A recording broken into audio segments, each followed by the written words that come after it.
बिस्मिल्लाहिर्रहमानिर्रहीम, अस्सलाम वालेकुम वरहमतुल्लाहि वबरकातुहू। उम्मीद है कि सभी और खैर से और ठीक ठाक होंगे। दोस्तों, आज का व्लॉग बहुत मज़ेदार है।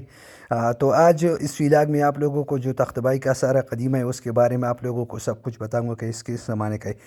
तो आइए वीडियो हमारे साथ देखिए लास्ट पाकिस्तान तक। के और सूबा खैबर पख्तूनख्वा में पहाड़ों की चोटी पर वाक़े एक कदीम राज छिपा हुआ है जिसे दुनिया तख्ती बही के नाम से जानती है। के सूबा खैबर पख्तूनख्वा में पहाड़ों की चोटी पर वाक़ई एक कदीम राज छिपा हुआ है जिसे दुनिया ताकती बही के नाम से जानती है।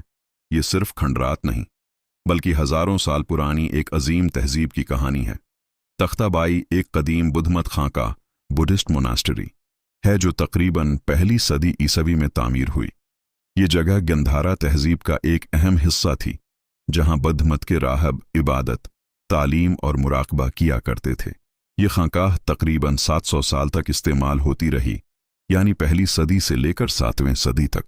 तख्ताबाई की बुनियाद इंडो-पारथीन दौर में रखी गई, खास तौर पर बादशाह गुंदोफिरस के ज़माने में। बाद में कशान सल्तनत के दौर में उसको मज़ीद वसीया किया गया और ये एक बड़ा मजहबी मरकज़ बन गया। यहाँ इबादत गाहें, स्टॉपा, रहायशी कमरे और खफिया मुराकबा के कमरे भी मौजूद थे।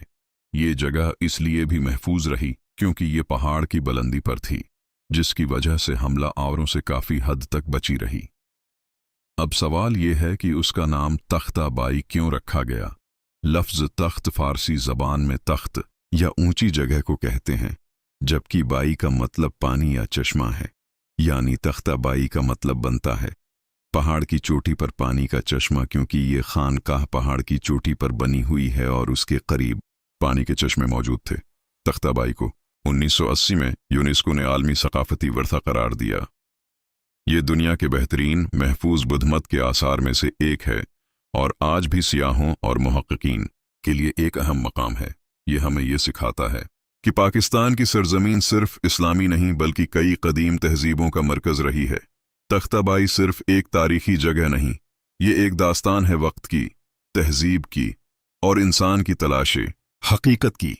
क्या आप कभी यहाँ जाना तो चाहेंगे? दोस्तों, ये था आज का व्लॉग हमारा। जो आज का वीडियो था ये तख्तबाई का सारा कदीमा पर बना दिया और मैंने कहा कि इसका डिस्कशन करूँ आप लोगों के और इस पर एक डॉक्यूमेंट्री वीडियो बना दूँ जो आप लोगों को दिखा दूँ और आप लोग इससे मज़े ले जाओ और इसका मालूमात भी आप लोगों को मिल जाए। तो उम्मीद है कि आप लोगों को वीडियो पसंद आई। वीडियो को पसंद आई वीडियो को लाइक करो, चैनल को सब्सक्राइब करो। नेक्स्ट व्लॉग में मिलेंगे इंशाल्लाह। अल्लाह हाफिज़।